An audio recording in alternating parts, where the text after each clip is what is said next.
जारी भारी बारिश ने एक बार फिर चारधाम यात्रा पर ब्रेक लगा दिया है। राज्य के गढ़वाल मंडल में लगातार हो रही मूसलाधार बारिश के कारण बद्रीनाथ, केदारनाथ, गंगोत्री और यमुनोत्री यात्रा को एहतियातन अगले 24 घंटे तक रोक दिया गया है। मौसम की गंभीर परिस्थितियों को देखते हुए प्रशासन ने श्रद्धालुओं से सुरक्षित स्थानों पर ही ठहरने की अपील की है और यात्रा मार्गों की स्थिति की समीक्षा के बाद ही आगे की यात्रा की अनुमति देने की बात कही है। गढ़वाल आयुक्त विनय शंकर पांडे ने इस बाबत जानकारी देते हुए बताया कि वर्तमान मौसम हालात को देखते हुए ये निर्णय लिया गया है। उन्होंने स्पष्ट किया कि ये कदम श्रद्धालुओं की जान माल की सुरक्षा के लिहाज से उठाया गया है। हम नहीं चाहते कि श्रद्धालु खराब मौसम में जोखिम उठाकर यात्रा करें, इसलिए हमने सभी जिलों के प्रशासन को अलर्ट पर रखा है और राहत बचाव दलों को सक्रिय कर दिया गया है।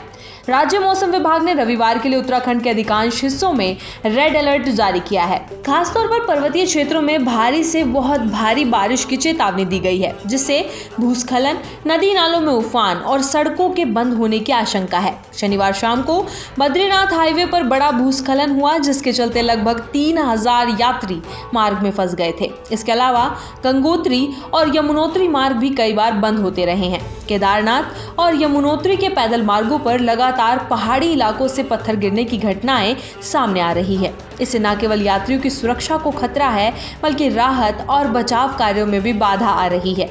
प्रशासन ने विशेष तौर पर इन दोनों मार्गों को लेकर सतर्कता बरतने के निर्देश दिए हैं और यात्रियों से अनुरोध किया है कि वे फिलहाल यात्रा से बचें और मौसम सामान्य होने तक सुरक्षित स्थानों पर ही रहें। गढ़वाल आयुक्त ने यह भी जानकारी दी कि संबंधित जिलों के प्रशासन को विशेष रूप से चौकन्ना रहने को कहा गया है। एसडीआरएफ, एनडीआरएफ और स्थानीय पुलिस को तैनात किया गया है ताकि किसी भी आपात स्थिति से तुरंत निपटा जा सके। जगह जगह कंट्रोल रूम स्थापित किए गए हैं, जहां से पल पल की जानकारी एकत्रित की जा रही है। आयुक्त पांडे ने कहा कि अगले 24 घंटे इस यात्रा के लिए बेहद निर्णायक होंगे। हम कल मौसम की समीक्षा और मार्गों की स्थिति का परीक्षण करने के बाद आगे की यात्रा पर कोई निर्णय लेंगे। श्रद्धालुओं से बार बार अपील की जा रही है कि वे धैर्य बनाए रखें और प्रशासन द्वारा जारी दिशा निर्देशों का पालन करें। उत्तराखंड सरकार और पर्यटन विभाग द्वारा यात्रा पर नजर रखने के लिए विशेष मॉनिटरिंग सेल भी बनाया गया है।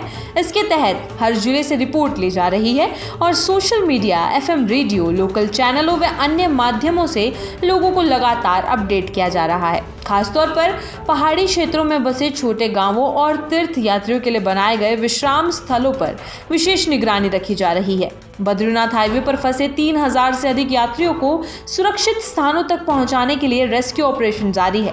भूस्खलन की वजह से मलबा हटाने में मशीनों को काफी कठिनाई आ रही है, लेकिन प्रशासन के अनुसार राहत कार्य पूरी सक्रियता से जारी है।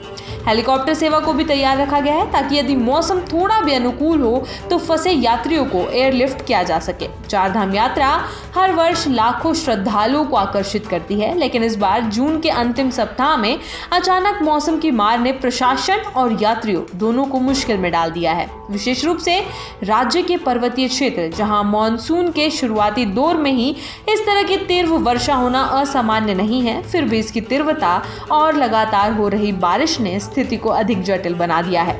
इस परिस्थिति में प्रशासन की तरफ से बार बार यह अनुरोध किया जा रहा है कि श्रद्धालु संयम और समझदारी का परिचय दें। मौसम के सामने किसी की भी नहीं चलती, इसलिए अपनी और अपने परिवार की सुरक्षा को प्राथमिकता दें। जब तक मौसम विभाग हरी झंडी नहीं देता और मार्गों की स्थिति सामान्य नहीं होती, तब तक यात्रा को स्थगित रखना उचित होगा।